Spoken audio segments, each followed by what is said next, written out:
আসসালামু আলাইকুম। Hello everyone. আজকে আপনাদের সাথে শেয়ার করব 2 পাউন্ডের চকোলেট কেকের butterfly theme cake decoration tutorial. আশা করি ইনশাআল্লাহ ভিডিওটা আপনাদের সবার কাছে অনেক বেশি ভালো লাগবে।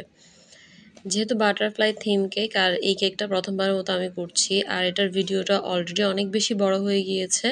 আমি এটা ভিডিও অনেক বেশি ফাস্ট ফরওয়ার্ড করে দেখিয়েছি, তারপরও মিনিমাম 15 মিনিটের মতো হয়েছে। আশা করি ইনশাআল্লাহ ভিডিওটা আপনারা শেষ পর্যন্ত দেখবেন, তাহলে এখান থেকে অনেক ট্রিক্স এবং টিপস শিখতে পারবেন। তো আগের দিন রাতেই আমি কেকের বেসটাকে রেডি করে নিয়েছিলাম। সেদিন যেহেতু আরও কিছু অর্ডার ছিল, তো সেগুলোর জন্য আমি বেসগুলো আগের দিন রাতে রেডি করে থাকি। এরপর এভাবে ফুড র্যাপ দিয়ে মুড়িয়ে আমি রাতে রেখে দিই, যাতে করে কেকটা শক্ত বা ড্রাই হয়ে না যায়। তো সকালবেলা থেকে আমি আমার কেক ডেকোরেশন শুরু করে দেই। প্রথমে দেখতে পেয়েছেন মাশাআল্লাহ কেকটা কতটা সফট হয়েছে। তো কেকটাকে আমি 3টা লেয়ারে কাট করে নিয়েছি। এখানে 4টা ডিমের কেক রয়েছে। তো কেকটাকে 3টা লেয়ারে স্লাইস করে তারপর প্রথমে আমি এখানে পরিমাণ মতো সুগার সিরাপ, তারপর চকলেট হুইপড ক্রিম। এখন আমি এখানে চকলেট গানাশ এবং সবশেষে দিয়ে দিচ্ছি চকলেট চিপস। তারপর সবসময় হাতটা ক্লিন করে ইউজ করবেন। তো মাঝে মাঝে দেখা যায় যে বারবার হাত ধুতে ইচ্ছা করে না, তো জন্য আজকে গ্লাভসে পরে নিলাম। তো অনেক সময় দেখা যায় যে গ্লাভসটা হাতের কাছে থাকে না বা মনে থাকে না, তখন দেখা যায় বারবার হাত ওয়াশ করতে হয়। তো অবশ্যই হাত ওয়াশ করে তারপরে আপনারা কেকের ডেকোরেশন গুলো করবেন। অবশ্যই হাইজেনিক মেনটেন করার চেষ্টা করবেন। যেহেতু আমরা হোমমেড কেক সেল করি, এই জিনিসটা অবশ্যই আমাদেরকে মাথায় রাখতে হবে যে কেকটাকে যত ক্লিনলি আমাদেরকে কাস্টমারের কাছে পৌঁছিয়ে দেওয়া যায়। তো আজকে 2 পাউন্ড কেকের জন্য আমার এখানে প্রায় 2.5 কাপের মতো হুইপড ক্রিম লেগেছে। আপনাদের ক্রিমটা কম বা বেশিও লাগতে পারে।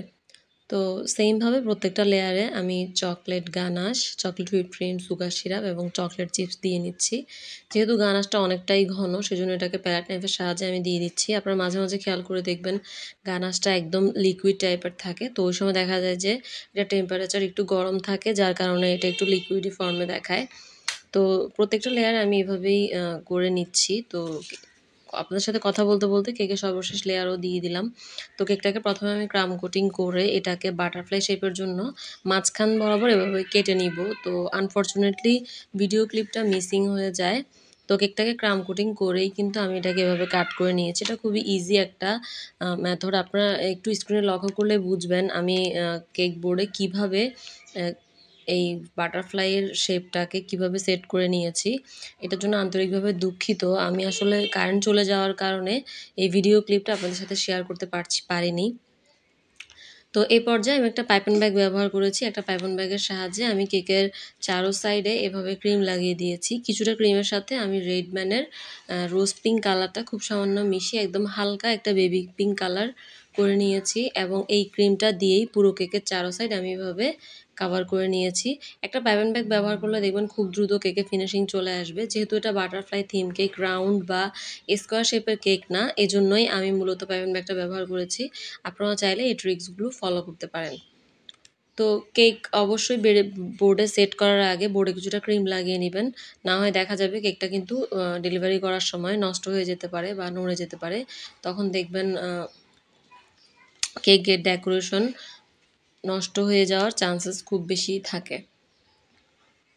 তো কেক বোর্ডে আমি এভাবে কেকটাকে মোটামুটি এভাবে আমি ফিনিশিং দিয়ে নিয়েছি। তো এরপর আপনারা দেখেন আমি এখানে 2-3টা শেড করে নিয়েছি পিঙ্ক কালারের, ডার্ক শেড থেকে একদম হালকা একটা শেড।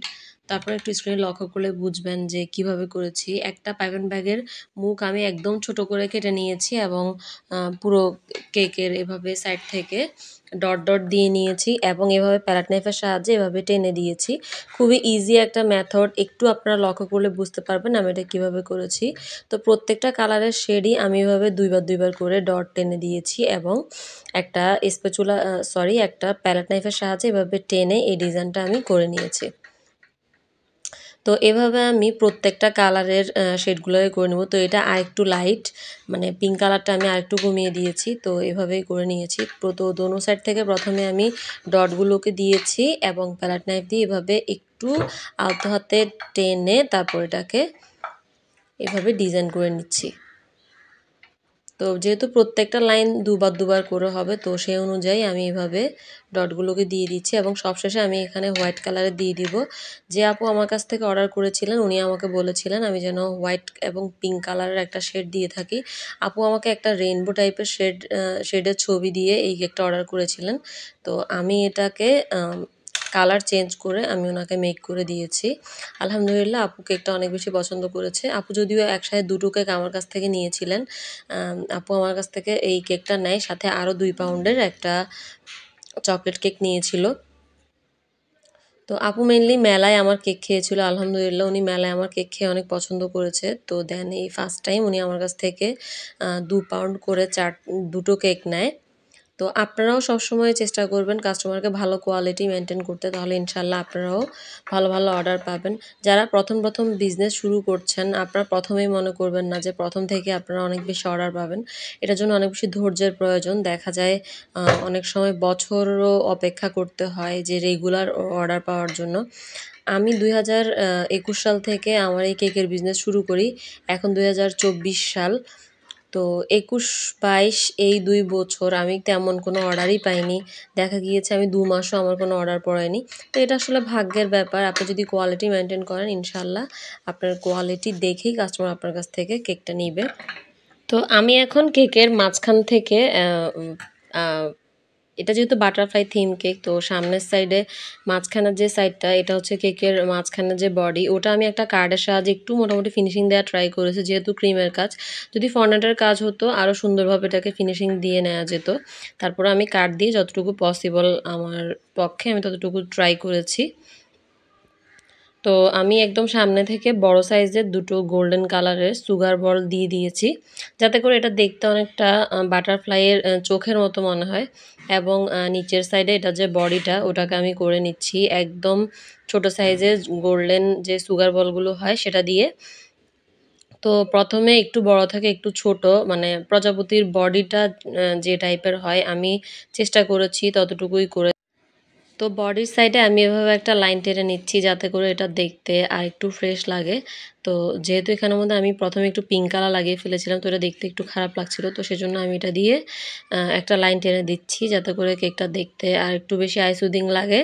তো এভাবে করে দেওয়ার পর আমাকে যে ছবিটা প্রেফার করা হয়েছিল ওখানে বাটারফ্লাইয়ের সামনের যে শুঁড় টাইপের থাকে ওটা ছিল না। তো আমার কাছে কিছু বাটারফ্লাইয়ের সাথে কিছু ওয়্যার থাকে, তো আমার কাছে গোল্ডেন কালারের কিছু ওয়্যার ছিল, এগুলো আমি ফেলে দেইনি। তো ওইটা দিয়েই মেনলি আমি এই শুটার মতো করে রেডি করে নিয়েছি। তো ওটাকেই আমি কেকের সামনের সাইডে এভাবে লাগিয়ে দিচ্ছি। দেখেন এটা দেওয়ার পর কেকটা দেখতে কিন্তু অনেক বেশি আইসুদিং লাগছিল, অনেক বেশি ভালো লাগছিল। আলহামদুলিল্লাহ আমার কাস্টমারও আমার কেকটা অনেক বেশি পছন্দ করেছে। আপনারা যারা চট্টগ্রাম সিটির ভিতরে আছেন আপনারা চাইলে আমার কাছ থেকে যে কোনো ফ্লেভারের যে কোনো ডিজাইন দিয়ে কেক অর্ডার করতে পারেন। আশা করি ইনশাআল্লাহ ভিডিওটা আপনাদের সবার কাছে অনেক বেশি ভালো লেগেছে। আপনারা সবাই আমার পরিবারের জন্য দোয়া করবেন।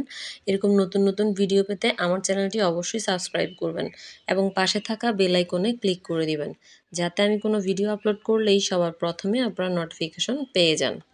আজ এ পর্যন্তই, দেখা হবে অন্য কোনো দিন অন্য কোনো ভিডিওতে। সে পর্যন্ত ভালো থাকবেন, সুস্থ থাকবেন। আল্লাহ হাফেজ।